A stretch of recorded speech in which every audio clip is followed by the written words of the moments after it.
soccer game. Okay. Saturday morning. Yeah, we can get together.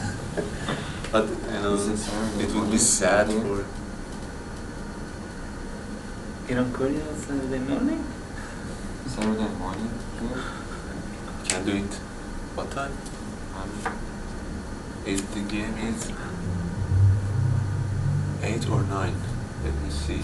If it's 8, I cannot come, but if it's 9, I can.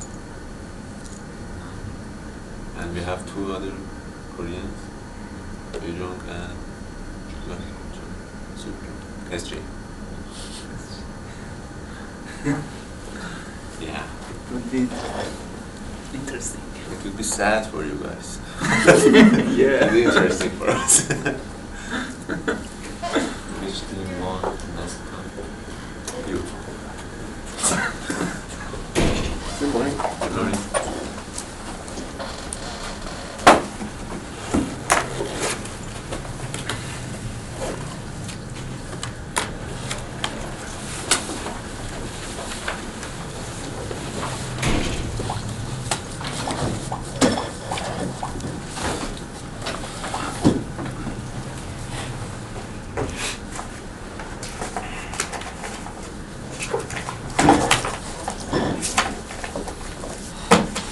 The homeworks from last time, if you pick them up at the end of the class.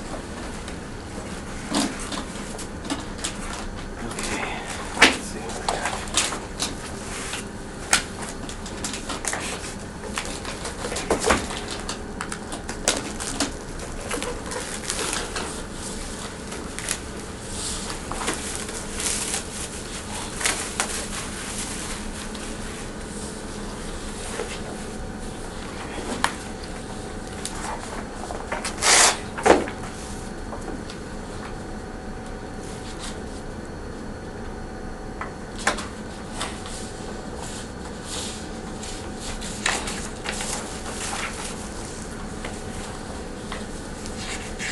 Okay, so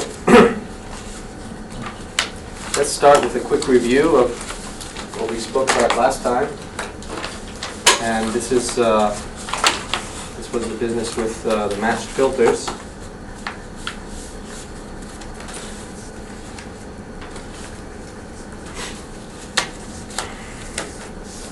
So if you remember, we talked about 2 hypotheses, H0 and H1. In this case, the data was just noise. In this case, it was some signal plus noise, where we assumed these were Gaussian zero mean unit variance, independent, identically distributed. Okay, and the conclusion that we drew from this was that the optimal detector in the likelihood ratio sense was given by this T of x, which is the sum x of n, s of n, equals 1 to n. So this is the data that we have.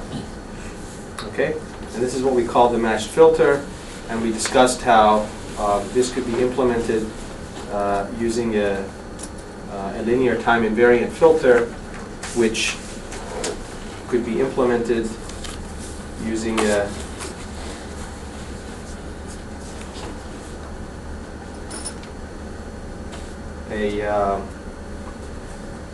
filter of this sort. And then here there was the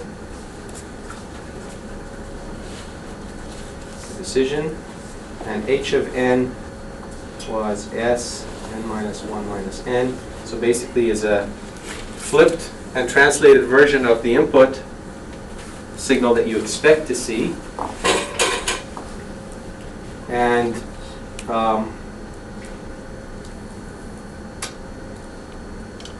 basically this whole framework, as I mentioned last time, boiled down to taking a look at a single output from this filter.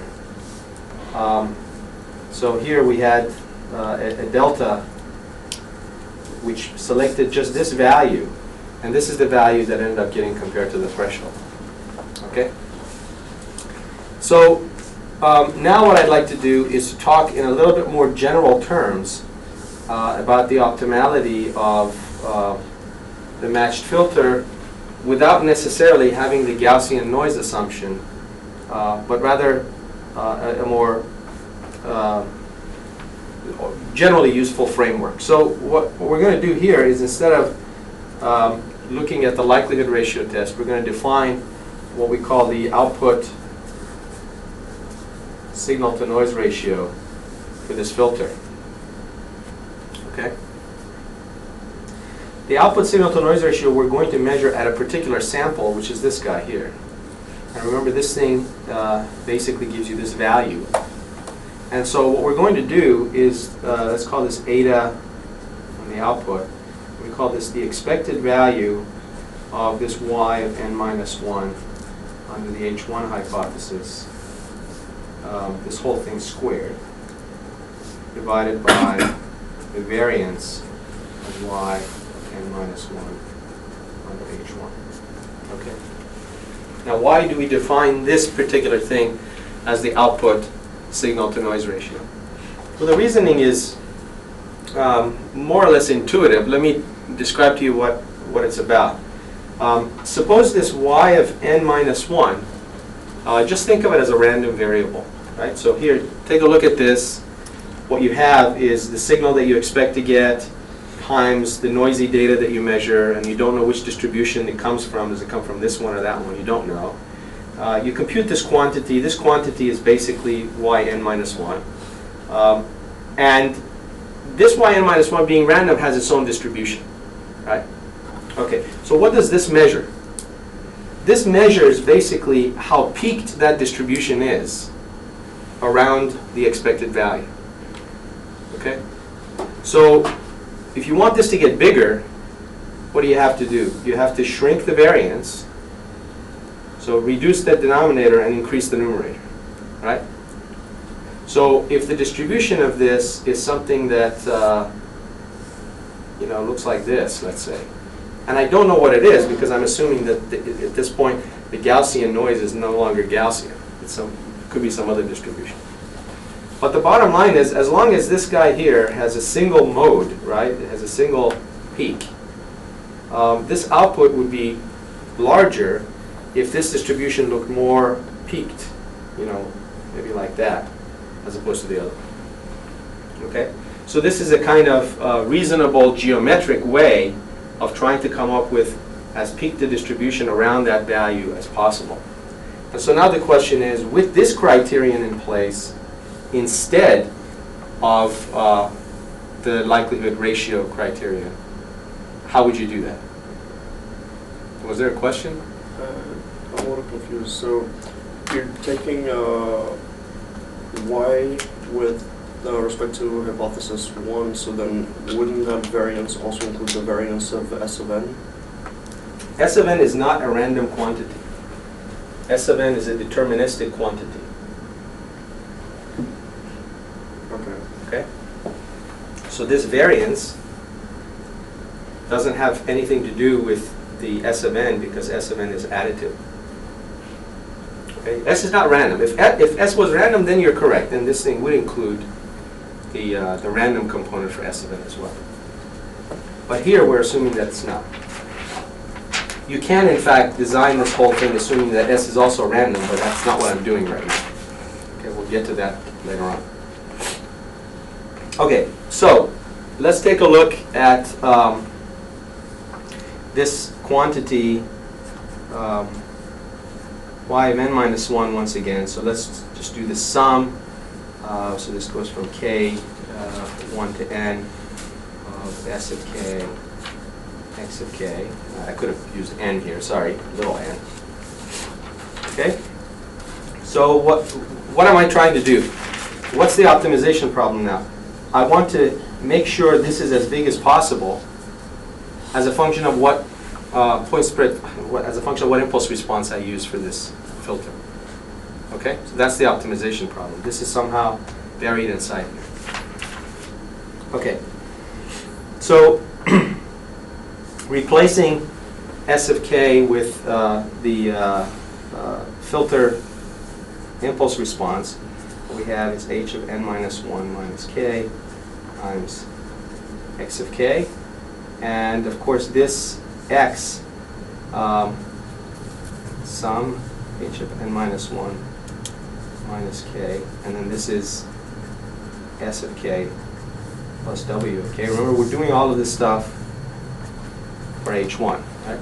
So we're going to plug this in as if x of k was from h1.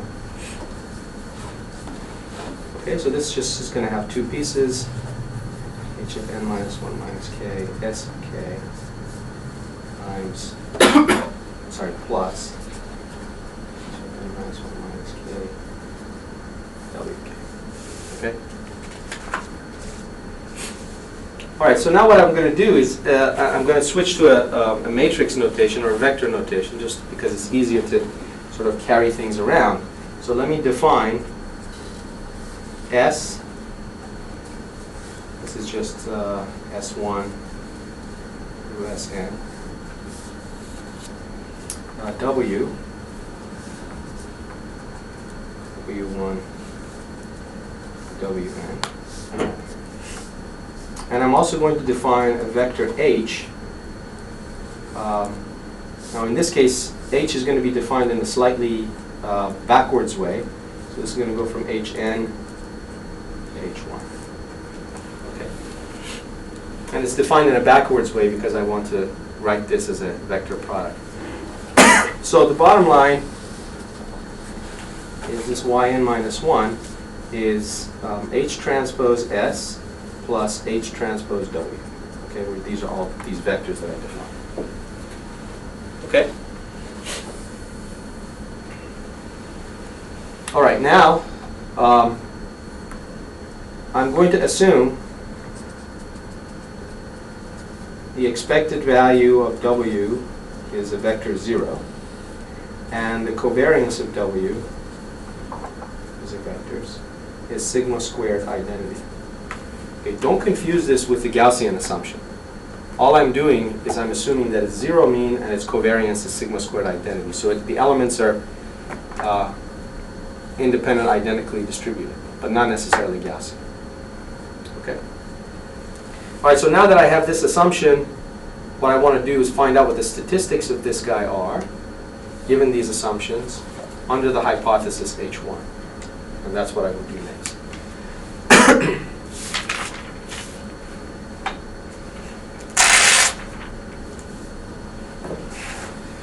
Okay, so let's write this again. This one is H transpose S plus H transpose W. Okay, so the expected value, y and minus 1 given H1. Okay, so if you take expected value of this W has expected value 0, so the mean here goes away. And this is what you're left with. So this is H transpose S. Okay?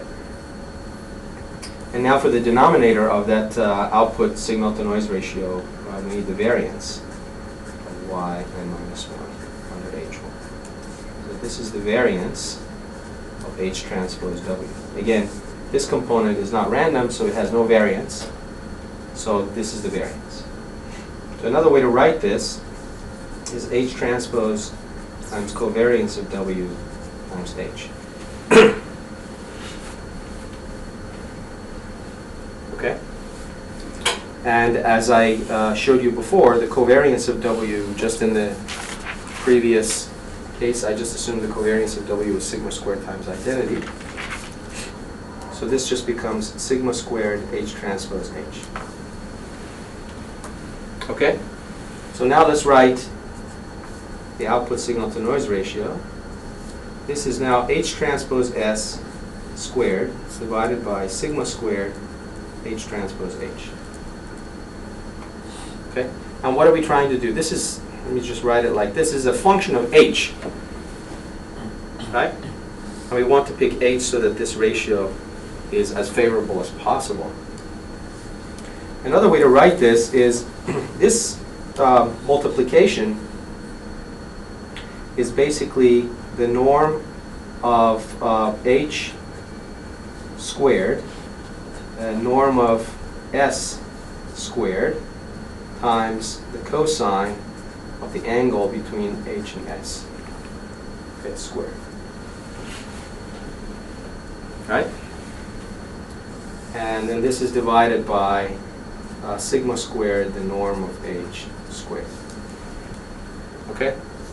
So these two pieces, this guy and this guy, cancel out. And what I'm left with is a norm of s squared divided by sigma squared times cosine squared of the angle between h and s. Okay? Now this here is fixed, right? As far as h is concerned. So the only thing I can play with is this term. So now, if I want to maximize this quantity, what I need to do is to maximize this cosine term, which means that I have to pick the h to be some constant, let's call it little c, times s. Okay? And for the sake of simplicity, you can let the constant be equal to 1 first. Okay. But before I kind of jump to this, let me give you a little bit more detail about sort of how you go about choosing these numbers. What does this mean if I want to maximize this? What it means is basically that I need to set the point spread function. I keep saying point spread function. This is the impulse response. In 2 dimensions, it's called the point spread function. So that's what I keep using. The impulse response is equal to some constant times s, right? And this is really the same thing as what we saw before. And like I said, you can set this constant to be equal to 1. What does this mean? If we go back to this definition, what it means is you want h to basically be equal to s. And if you look at the way h is defined, h is a sort of backwards version of s. So essentially what it says is the same result as before. So you have the matched filter again. Okay? So the impulse response, if you choose it to be kind of a reversed version of this signal, you maximize the output signal to noise ratio, and that's what you set out to do, without assuming that the thing was Gaussian. Okay, so let's see. Let me kind of summarize this. So we had the problem x of n equals wn. This is under h0. And x of n equals s of n plus w of n. This is under h1. And the only assumptions that we made here was the expected value of this vector w is 0, and the covariance of w was sigma squared identity. Okay? And the conclusions were the following.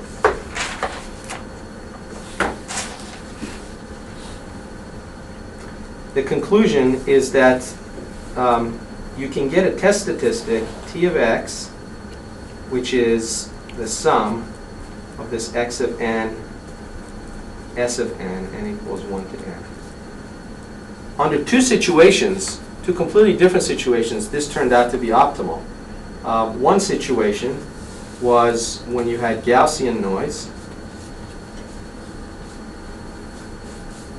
And what this gave you was the Neiman-Pearson likelihood ratio test. That gave you directly this. Okay. The second situation was that the noise was simply zero mean and white. That's this condition here. Okay.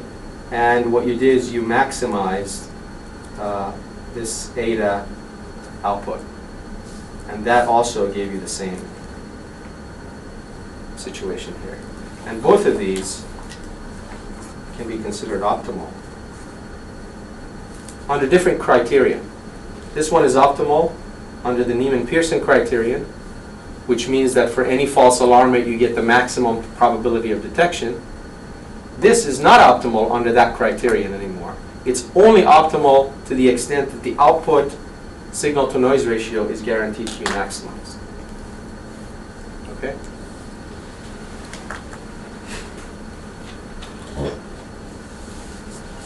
Any questions? Yeah. So then in that case, the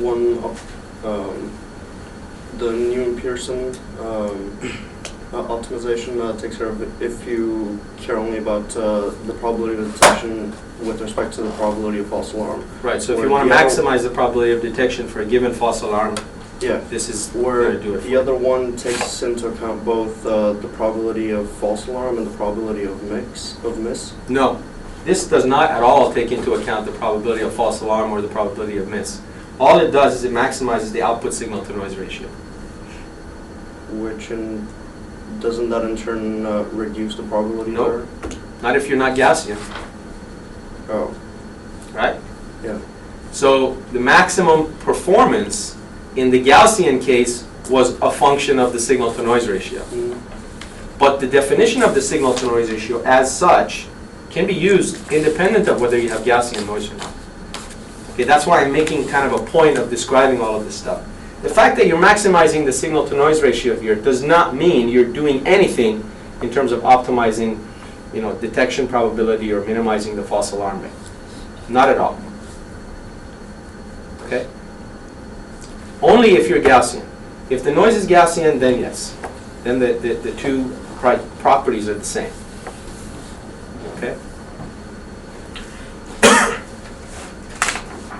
Okay.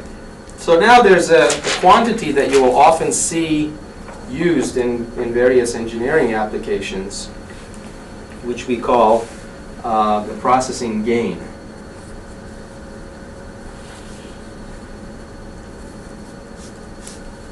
Okay, so let's first of all note that the maximum value of this eta out is the norm of s squared divided by sigma squared times 1, right? So that cosine is 1.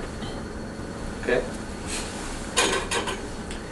All right, so now if you look at the input and you define the signal-to-noise ratio for the input, you can think of it as this: s squared 0 divided by sigma squared, whereas the output is now the sum of s squared n divided by sigma squared.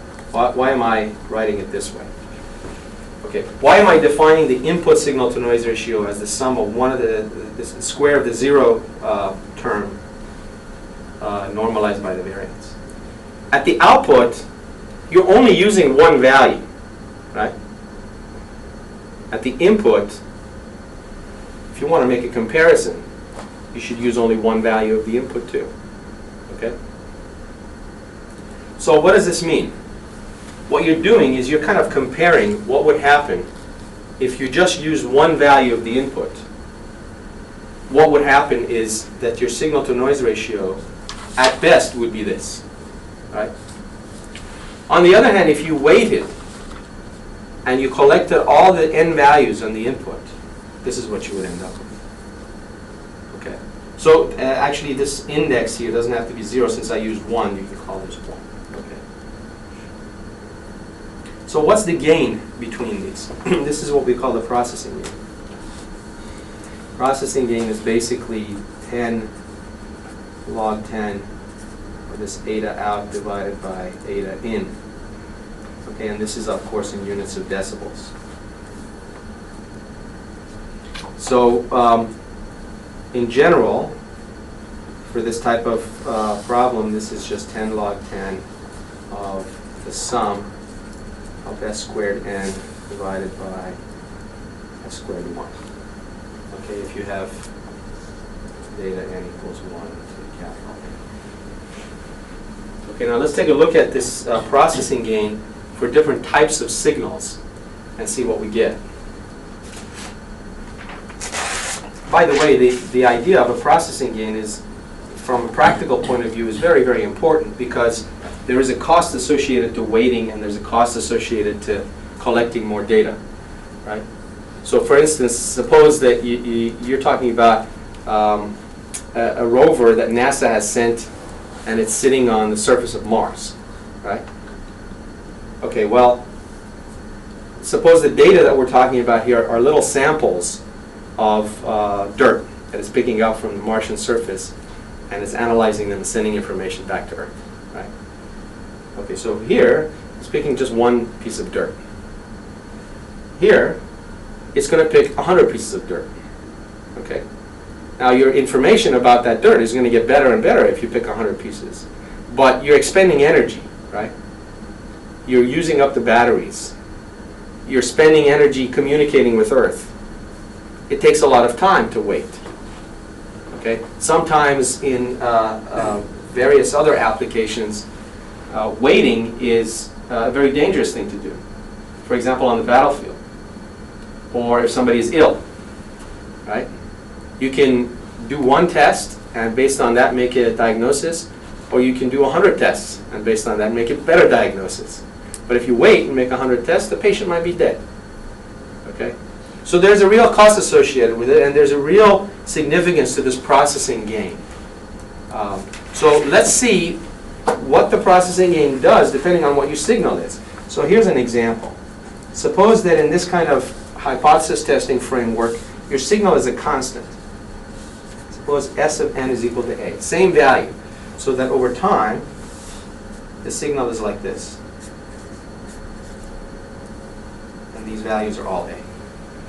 Okay, so then in that case, the processing gain is 10 log 10 n times A squared divided by A squared, which is 10 log 10 of n. Okay, so the processing gain goes up monotonically with n logarithmically. Okay, so you wait, you do better. This is not always going to be quite the same way. Let's take another example. Suppose your signal is like this, r to the n.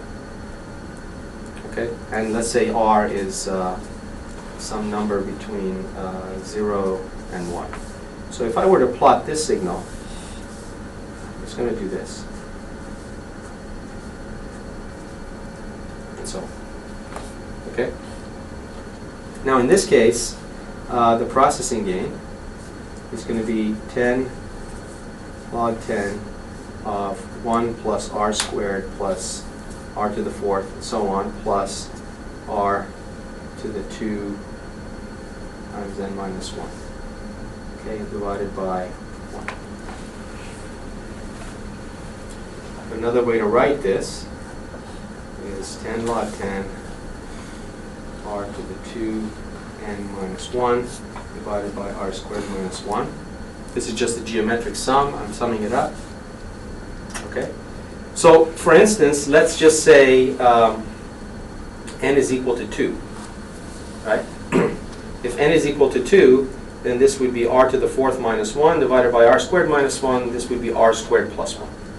Okay, so for just 2 samples, you get r squared plus 1. Now, as you increase the number of samples, this does not increase the way this one. Okay? It changes in a very different way. And furthermore, as r goes to 0, what happens? If r is a very small number, then this term here collapses very quickly to 0. Okay, so as r goes to 0, your processing gain also goes to 0. What does that mean? What this means, simply, is that this signal is not going to give you the same amount of information over time. As time passes, because the signal is getting smaller and smaller, the processing gain is lower. Okay, because the amount of information contained in those really tiny values becomes increasingly insignificant. Right? Because for each sample, the signal-to-noise ratio is collapsing. So the processing gain isn't as good as it was in this case. Here, you're always getting the same energy in the samples as you go. And here, furthermore, this says that if the signal decays really quickly, then there's nothing to be gained by waiting. Right? So you just capture the signal right at the beginning when it's strong, And if it's decaying really quickly, just forget about it. Okay? So this is just a little bit of intuition behind this.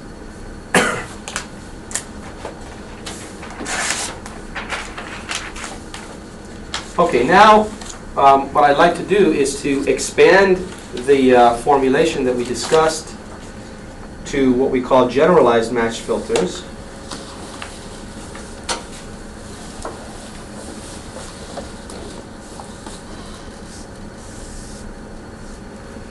Okay, so previously we had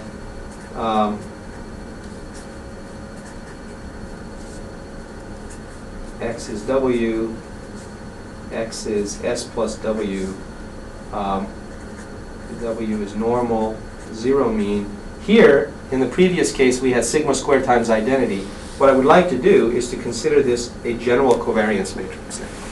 Okay, so it's not necessarily diagonal or a multiple of identity.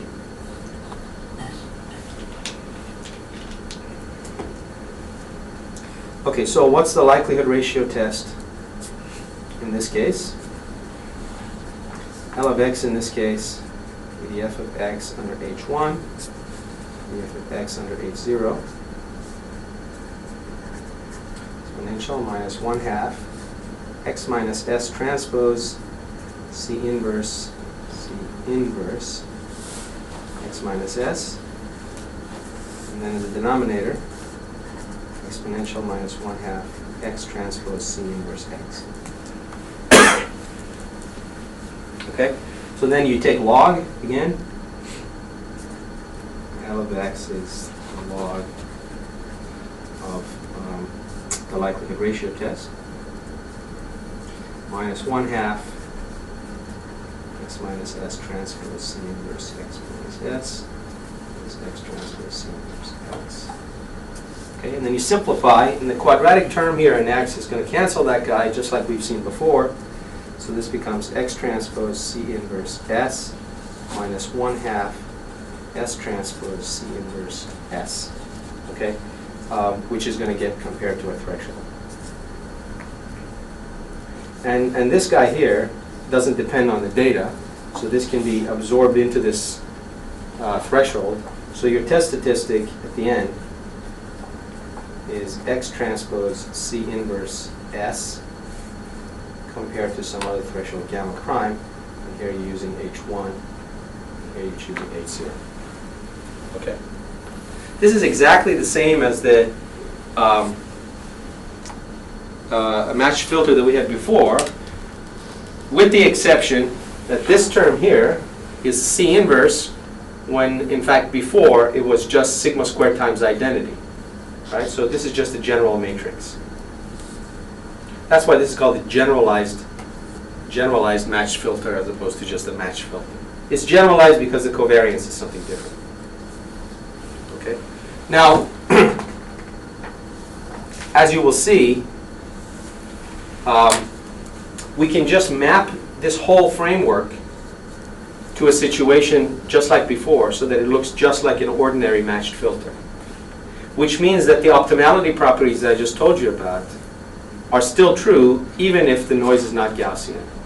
If what you do is you optimize the output signal to noise ratio, then the generalized matched filter works. In other words, even if your noise is not white, the whole argument still works. Okay, so let's see where this takes us. Okay, so let me rewrite this. Tx is x transpose C inverse S, and you're getting compared to a threshold. Okay? So of course the special case of this is what you had before.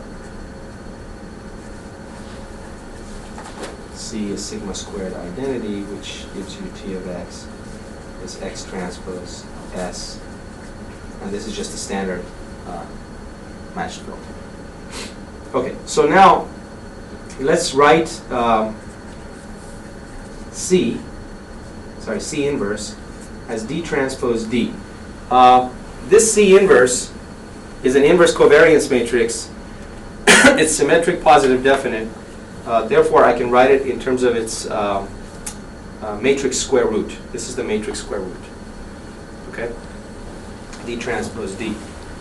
So with this definition in place, then the generalized match filter T of X is X transpose D transpose DS. Okay? And then this is DX transpose DS.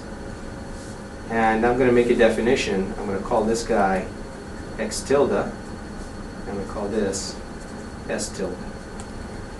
Okay? So if you look at this, this is like X transpose S, except that I have just defined X tilde and S tilde with this D in front of them. Okay? Now let me show you why this is exactly equivalent to what we had before. So remember, covariance of X here in this case is C. Okay? Why? Because in either of these scenarios, the covariance is the same as the covariance of the noise. Right? So the covariance of X is C. Now let's take a look at what the covariance of X tilde is. Covariance of X tilde is covariance of D times X, which is D times covariance of X times D transpose. And so this is DC D transpose. And so this is D transpose D inverse D transpose, okay, which is identity. Okay? So what have I done here? X tilde, therefore, is a whitened version of X. Okay? So you capture your data. Your data does not have a covariance matrix that's diagonal, identity times sigma squared. What you do with it is you take the covariance that you have, and you take the inverse and you compute its matrix square root, and you multiply it by X, and what you get is an X tilde, which is now white. Okay, so X tilde is a whitened version of X, which therefore means that now your formulation is pretty much identical to what you had before, with the proviso that you define X tilde and S tilde in this fashion. Okay, so all the results that we had from before hold exactly the same here as it did before. Now, of course, the fact that you have correlated noise makes a difference in terms of the performance. Okay, so that's what I want to do next, is to show you how this C not being identity, in fact, affects the performance of the match filter. All right. So what we're going to do is look at the expected value of T, T being this, under H0 and under H1. So expected value of T under the H0 is the expected value of W transpose C inverse S, which is 0. Okay, so I've replaced X with W. The expected value of T under H1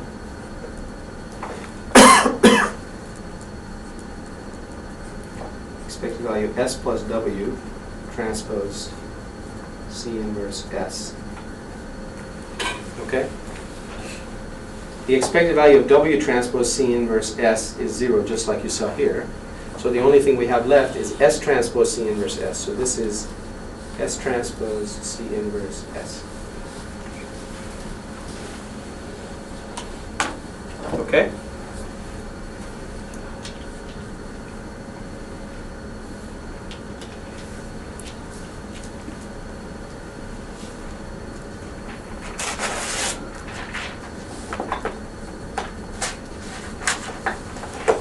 Okay, now the variance. Variance of T given H0. This is the expected value of W transpose C inverse S times W transpose C inverse S. Okay? It's the expected value of T minus its mean times T minus its mean, right? But the mean is 0. So this just becomes this term here. And this is equal to expected value of S transpose C inverse W, W transpose C inverse S. Okay? Remember, this is a scalar and this is a scalar, so I can move these things around. Okay? And therefore, this is the S transpose C inverse expected value of W, W transpose C inverse S. Okay? This guy here is C, so this becomes S transpose C inverse C, C inverse S, which is S transpose C inverse S.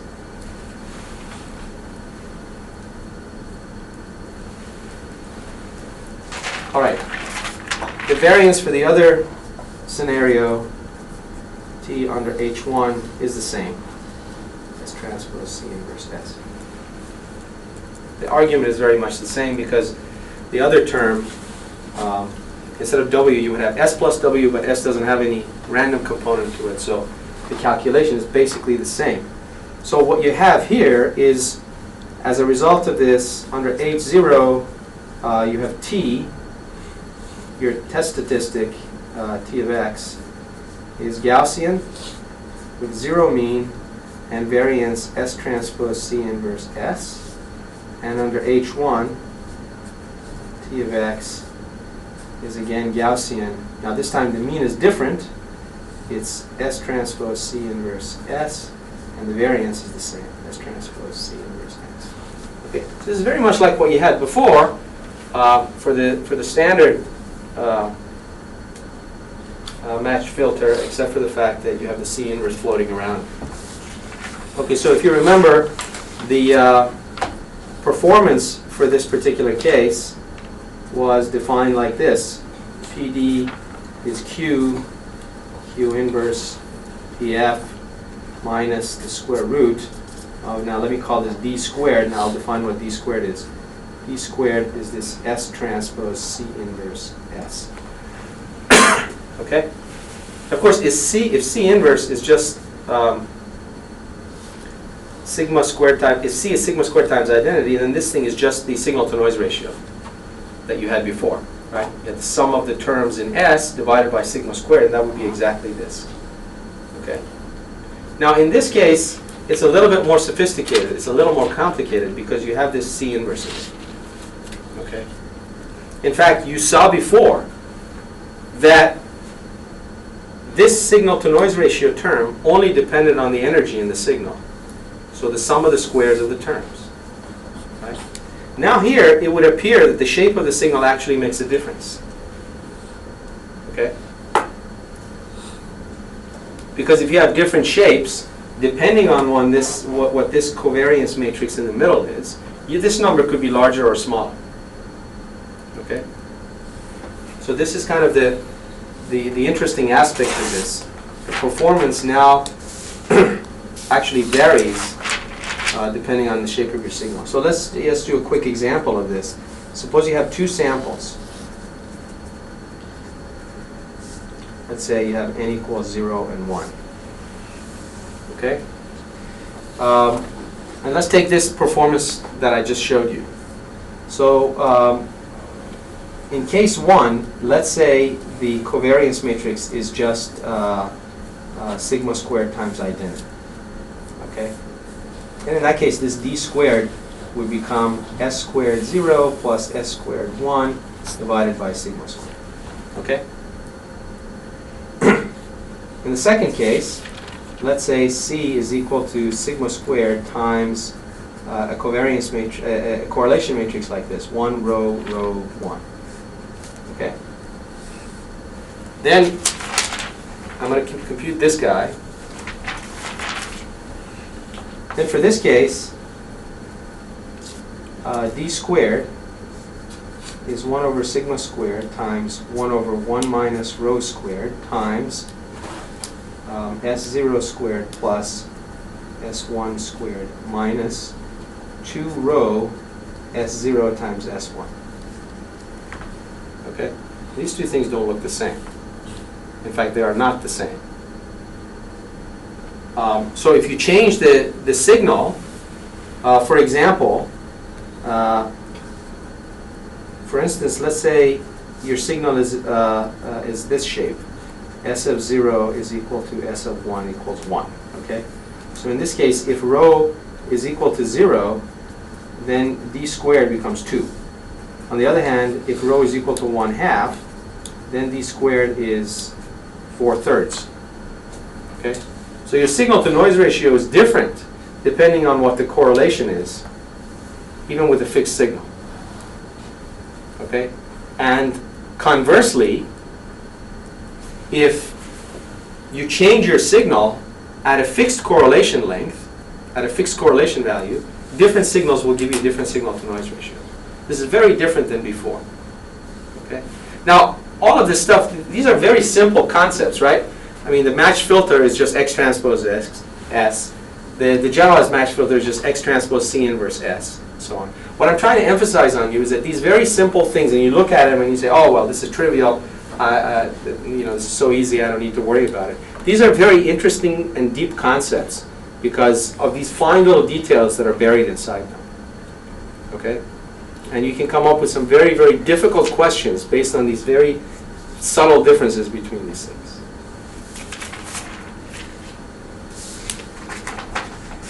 Okay, so now based on this idea, we can do things like design a signal so that, for instance, if you are communicating across the channel and you know something about the correlation structure of the noise that that channel is introducing, you can design your signal so that you have the maximum chance of being able to communicate with little error with the other side. Okay? It's kind of like getting a flu shot, right? You design your signal so that it is maximally resistant to the effects of this correlated noise. Okay? Build some kind of immunity into it. So here's how we do it. So let's say under H0, X is W. Under H1, X is S plus W. And let's say the noise is zero mean with C. And so your test statistic is X transpose C inverse S, getting compared to a threshold. So this was the setup that we started off with. And so what you want to do is you want to find S such that S transpose C inverse S is maximized. Now if I just stop here, I've set up a problem for you which is not well posed. If you look at this, and I tell you, well, find S so that this is as large as possible, well, just set S to infinity, right? But that's ridiculous, right? You don't want to transmit a signal with infinite energy. So I had to give you some other constraint on S to keep things under control. So we do this such that this is maximized while S transpose S is some fixed number, let's say E. Okay? And it doesn't have to be a fixed number E. It could be less than or equal to E. Okay?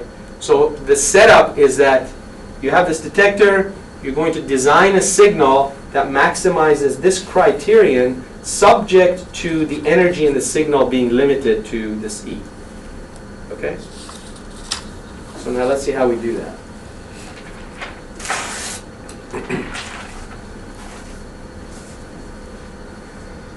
Okay, so again, you want to maximize S transpose C inverse S such that S transpose S is equal to E. Okay, and again, we use Lagrange multipliers. So you write a cost function, which is a combination of these, S transpose C inverse S plus lambda times E minus S transpose S, and this is the so-called Lagrange multiplier. Okay? All right, so then you differentiate with respect to S. Remember, S is the thing we're trying to optimize. So 2 C inverse S minus 2 lambda S equals 0. And you solve this, you get C inverse S equals lambda S. Okay? So whatever S you pick, whatever signal vector S you pick, has to satisfy this constraint. What is this? Does this look familiar? Anybody want to tell me what it is? Eigenvector. So S is the eigenvector of the matrix C inverse. S is one of the eigenvectors of the matrix C inverse. So this tells you to choose S as an eigenvector of C inverse. But it doesn't tell you which one. Okay? The C is a big matrix, right? It could be n by n. And it's going to have n possibly distinct eigenvectors. So which one of them should you pick in order for to use as the signal? Okay? And so what we want to do is to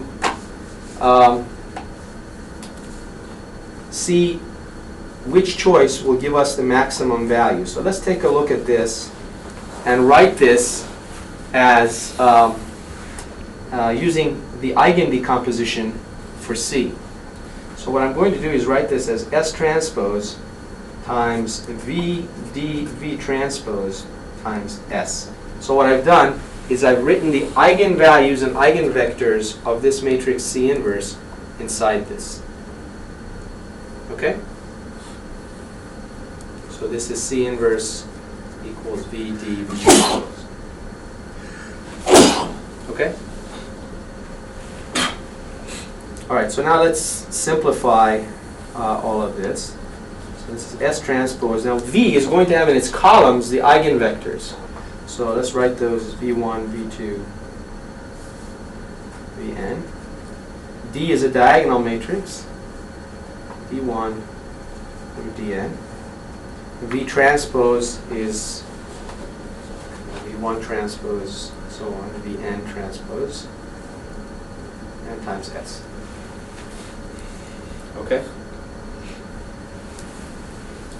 And we expand all of this out, and what we get is S transpose times the sum of dk, vk transpose, k equals 1 to n, times S. Okay? And another way to write this is the sum equals 1 to n of dk S transpose vk transpose S. Okay?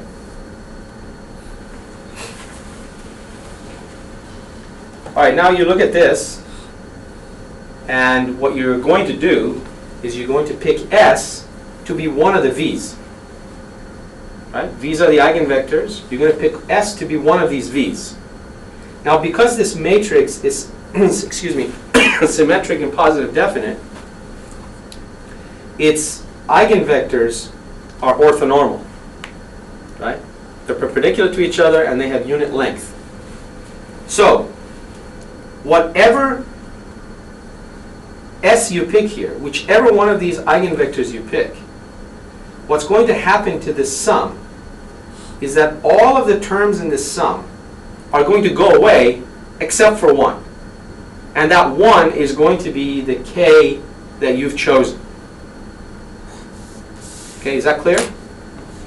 So let me rewrite this. So, first of all, recall that because C inverse is symmetric positive definite, and Vi transpose Vj is equal to 0 or 1 if I is not equal to j, and this is if I is equal to j. Okay, so now let's say we choose S to be equal to, let's call it Vk star, right? Some particular value of k. Okay, if you do that, then this S transpose C inverse S, the way we wrote it, this sum here, is going to become equal to dk star, right? Because this is going to be 1 for k equals k star, and for everything else, this term is going to go away. Okay. So what are these dk's? Dk's are the eigenvalues, right? And so what this means is that your choice of S would be the eigenvector corresponding to the largest eigenvalue of C inverse. Okay?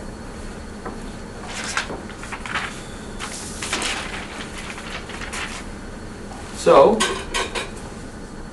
K star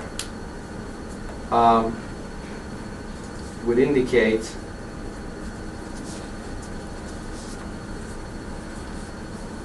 the eigenvalue corresponding, or eigenvector corresponding to the largest eigenvalue of C inverse. Okay, it's because this, you want to make this guy maximum. Okay?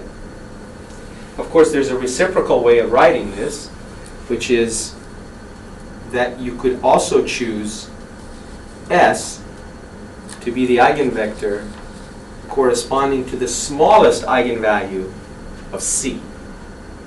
We've written everything here in terms of C inverse, but you could also write it in terms of C. Okay? Or the eigenvector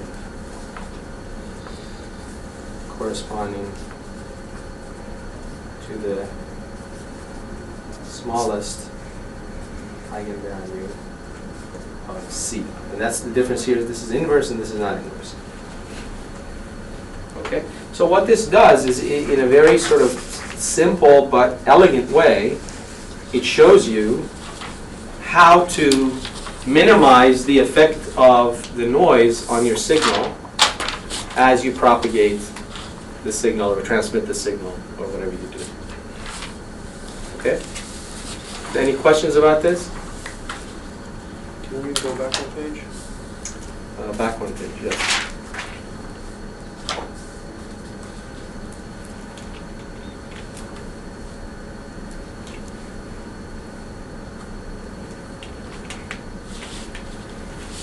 Okay. Why was it necessary to go through all that extra work when you could have just substituted in S transpose, where you could have just substituted S transpose C inverse times S with just lambda S, and then I could have substituted what? This? right there you could have just thrown in lambda S in there, Uh-huh. and you're basically taking the dot product of S, which, because you've defined it as an eigenvector, Mm-hmm. as a normalized eigenvector, You can the do dot that. product will be 1, and you You can do that. get lambda. You could do that, but then, there would be another question saying, well, I didn't understand what you did. I'm just doing it the way that I think is easiest to absorb. Okay, but certainly you can do it the way you said too. Okay.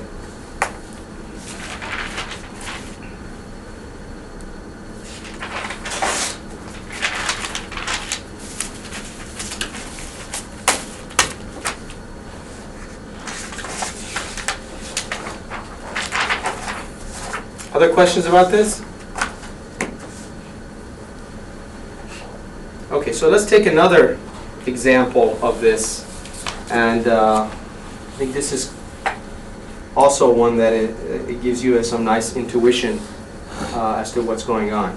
So let's say under H0, X is normal, 0 mean, and covariance sigma squared times R. R is a matrix that I will define shortly.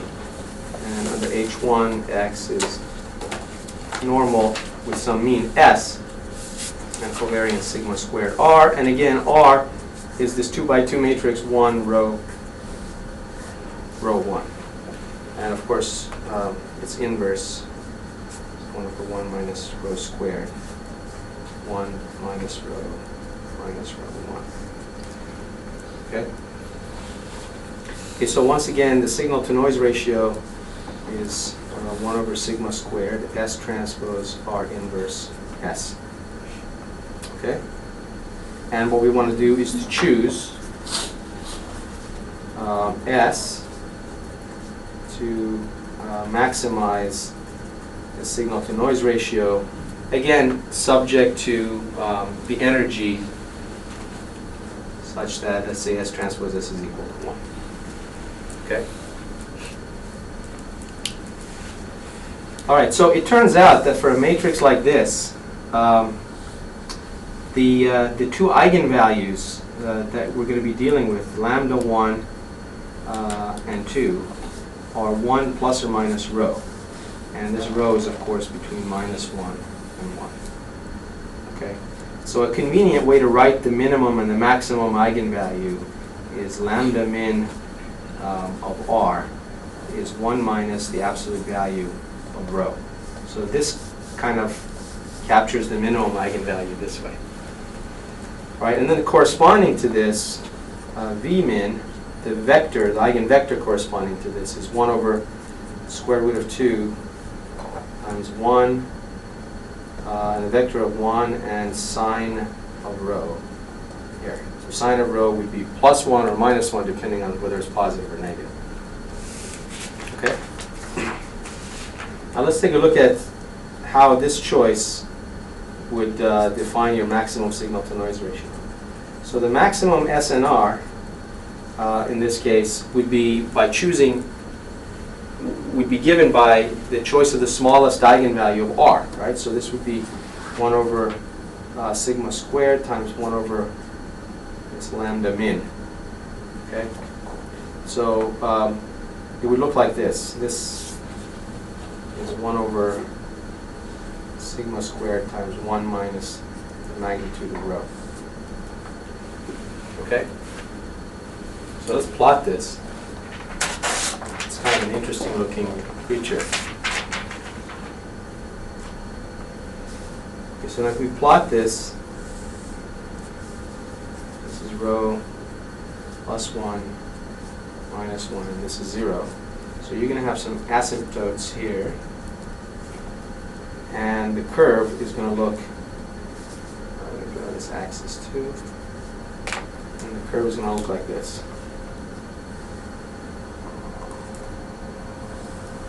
It's supposed to look symmetric, so you'll have to excuse me. And then this point is 1 over sigma squared. Okay?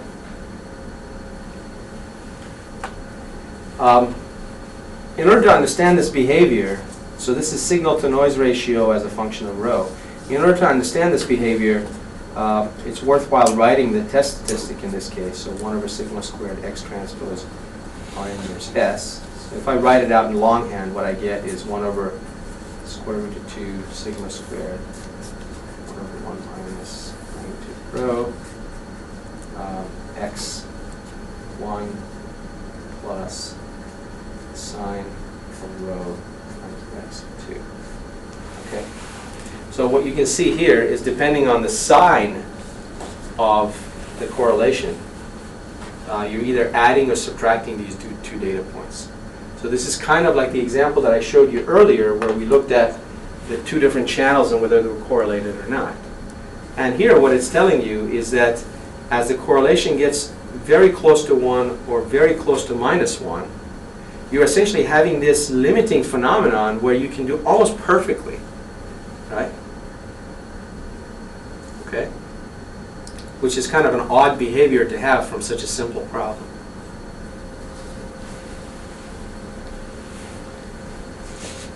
All right.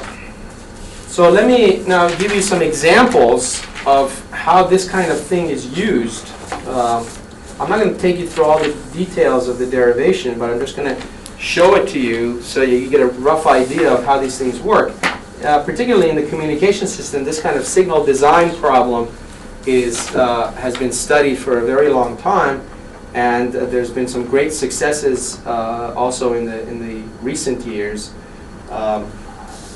with related to things like the invention of space-time codes and so on. Basically, the vocabulary of signals that you choose to transmit is going to define how well you're going to communicate. Okay, so with the invention of things like space-time codes, you've had this tremendous improvement in the capacity of the communication systems, or the capabilities of the communication systems. The capacity you can't do anything about. And so the very simple examples of that are designing the signals for something called PSK, which is a so-called phase shift keying. Okay, what this means is that if you want to transmit two different symbols, if you want to transmit 0, you transmit a signal S0 of n, which looks like A cosine 2 pi F0n. And if you want to transmit a 1, you transmit something that looks like this. A cosine 2 pi F0n plus pi. Okay. So the only thing that's different about these is a phase shift of pi. Now, there's another way to do this, which is a so-called frequency shift keying. And in that case, the two signals are a little different. Cosine 2 pi F0n and S1n is A cosine 2 pi F1n. Okay, so in this case, you could actually change this to say, well, okay, I want a different phase shift, and then optimize that phase shift so that you get the best signal-to-noise ratio. You can do that here as well. This guy is being transmitted, this is sort of the carrier frequency is going to be F0, and here it's going to be F1.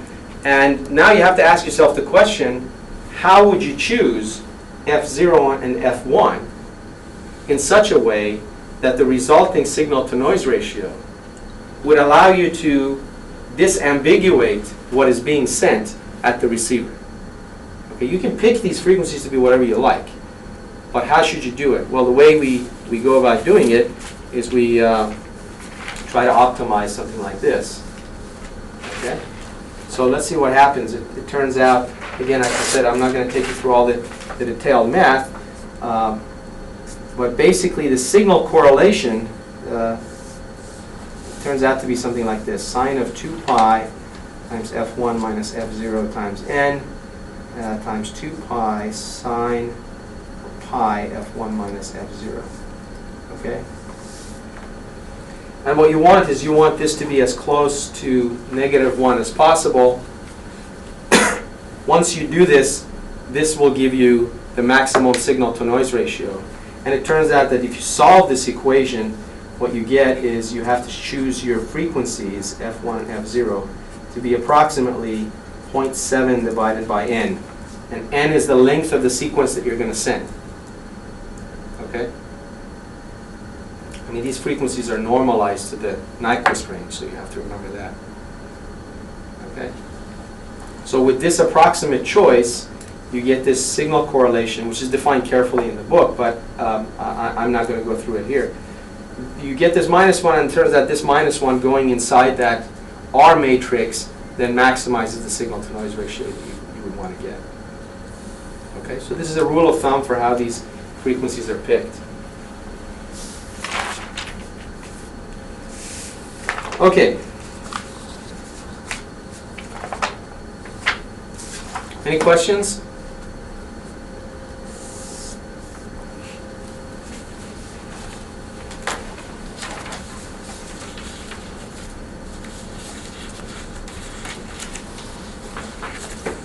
All right, so I want to go back and talk about the maximum likelihood decision rule.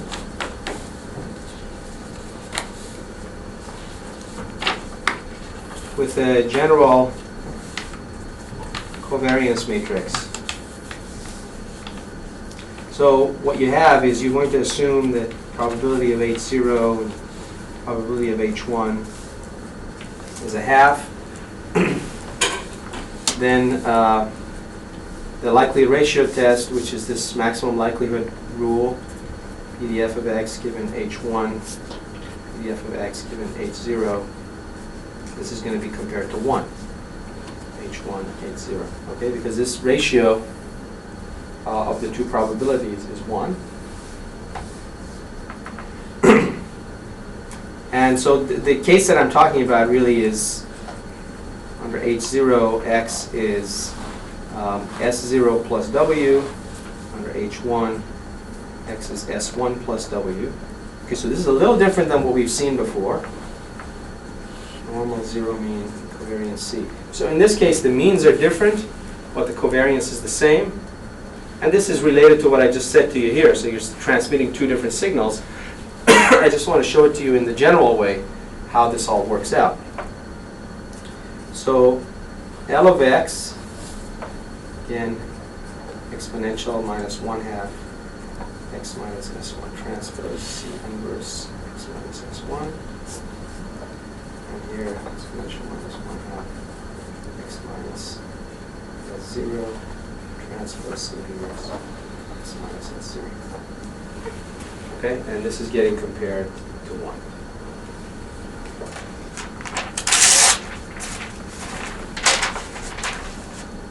Okay, so simplifying this, what you get is X minus S1 transpose C inverse X minus S1, X minus S0 transpose C inverse X minus S0. Okay. So what you're doing is you're comparing these two distances, basically. Now let me show you a special case of this. Let's say C is equal to sigma squared identity. Okay. So the left-hand side, we just become the norm of X minus S1 squared.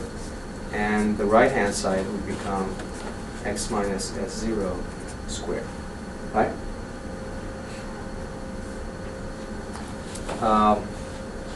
Let me draw this space in which this, in which these signals live, and let's write. Let me draw a vector here and call this S1. Let me draw a vector here and call this S0. Okay, and they don't have to be orthogonal, but this is the way I've written it. Okay. Now, I have intentionally left out what's H1 and what's H0 here, because this is really important. When you do these things and you simplify to the end, a very common mistake is to always put H1 on top and H0 on the bottom. But I want you to pay attention to these things. What is this problem? The problem is you're measuring an X, and you want to decide whether this noisy X contains in it S1 or S0, right? Okay, so looking at this, how would you put H1 or H0 here? This is the distance between X and S1. This is the distance between X and S0, right? So how would you put the hypotheses here? Well, if you are closer to S1, then you want to pick S1. And if you're closer to S0, then you want to pick S0. So here, I would write H1 here and H0 there. Okay? Is that clear?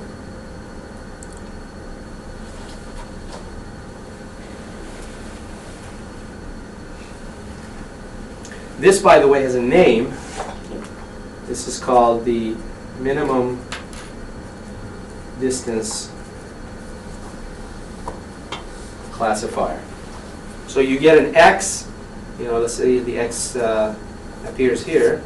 Then you measure the distance to this point, you measure the distance to that guy, and whichever is closer wins.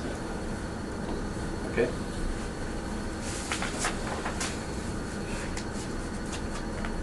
Let's also take a look at the performance for this minimum distance classifier.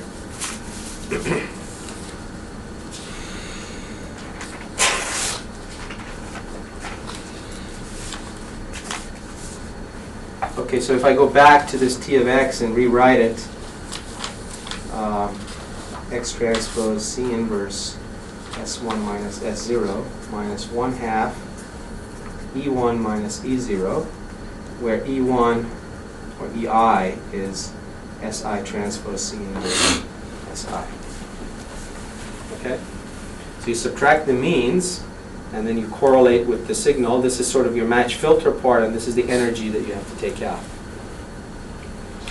Okay, so now let's take a look at what the probability of error is for this particular case, and that'll give us some insight into how this detector behaves. So the probability of error for this detector is 1/2 the probability that T of x is bigger than 0 given H0 plus probability that T of x is less than 0 given H1. Now why am I doing less than 0 bigger than 0? Because if I go back to this, I'm comparing to 1, right? And in order to get from this point to this point, what I did is I take logs of this and simplify it. Okay, when you take a log of this 1, you get 0, so therefore T of x is getting compared to 0. Okay? So this guy is getting compared to 0. Okay. Let's take a look at the case where C is just identity. Okay, this will make it a little bit simpler to see what's going on. So under H0, then your T is going to be a Gaussian with minus 1/2 norm S1 minus S0 squared as its mean, and the norm of S1 minus S0 squared as its variance. And under H1, you get norm of plus 1/2 S1 minus S0 squared, and the same variance. Okay? This is 0. Okay, so if I take a look at what these distributions look like, let me just draw them for you.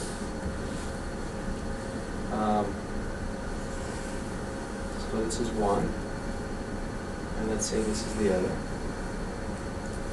And they're supposed to look exactly the same, except that they've been shifted. So the mean here is minus 1/2 the norm of S1 minus S0 squared. And the mean here is plus 1/2 norm of S1 minus S0 squared. Okay. And of course, these probabilities are going to be measured here, right? This is where you compare the two. This point, this comparison is exactly at the intersection of these two. So this is going to be the two probabilities that you're going to be adding together. Okay. Now, what I want to what I want you to look at is that the probability of error, in fact, just depends on the distance between the means, right? Because the distance between the means also captures the variance. Okay. So this gives you an idea of how you should design your signals S1 and S2 in order to maximize your performance, in other words, minimize your probability of error. So the probability of error here in this case turns out to be 1/2 the norm of S1 minus S0. Okay? So really the performance depends on this guy. Okay? And this is Q is the Q function from the Gaussian. So you can write this as the square root S1 transpose S1 plus S0 transpose S0 minus 2 S1 transpose S0. Okay? Okay, so these two things are going to be the energies for the two signals that you choose, right? If we fix these two to be E1 and E0, then the only thing that we can play with is this term, right? And the way we're going to make this term work for us is to basically make it as close to -1 as possible, right? So if S1 transpose S0 is as close to -1 as possible, then this is going to be most favorable. Okay.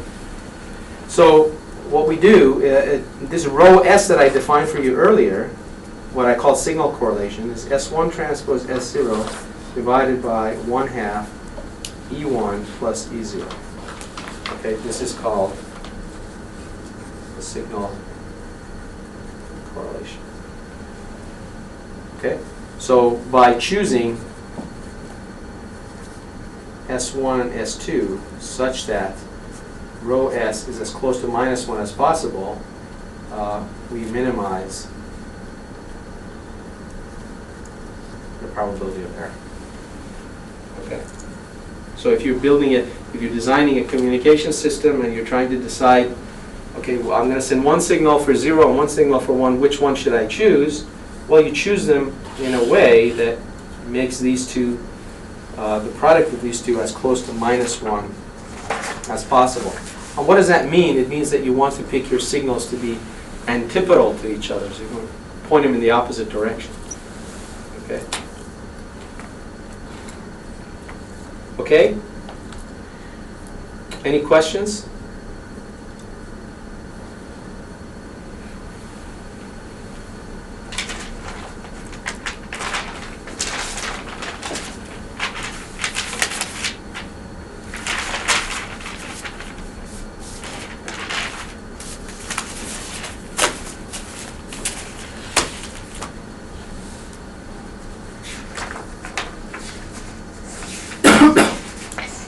Okay, so I'm going a little faster than I might have otherwise, but I think that's okay. I think we can stop now, as the next lecture what I'd like to do is to start on the estimation aspect of things. So we've had maybe 3 or 4 lectures now where we've generally just talked about detection problems or decision problems. Then the next 3 or 4 lectures we're going to talk about estimation, so just parameter estimation given a bunch of data. And then after that, we're going to spend the rest of the course talking about how to put these two things together so that you can solve estimation problems while the parameters inside these estimation problems are, solve detection problems while parameters inside are unknown. So for example, this A that we used where the signal was A plus noise, if A is not known, then you got 2 things to do. You got to estimate A and you have to make a decision. Okay, and it can get very, very sophisticated beyond that. Okay, so we're going to do these 2 pieces and then put them together, starting with the next lecture. Okay? All right, I think we'll stop today.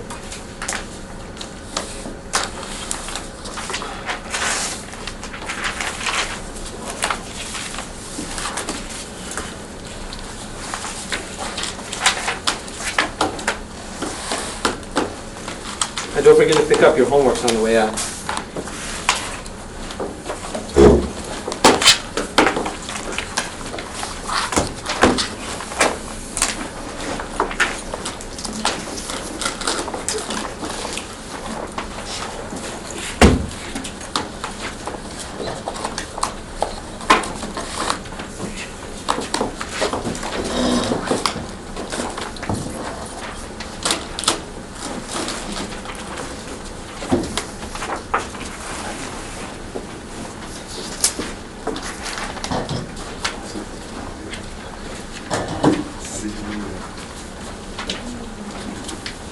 It's out of 30 points, by the way. This technique is out of 30 points.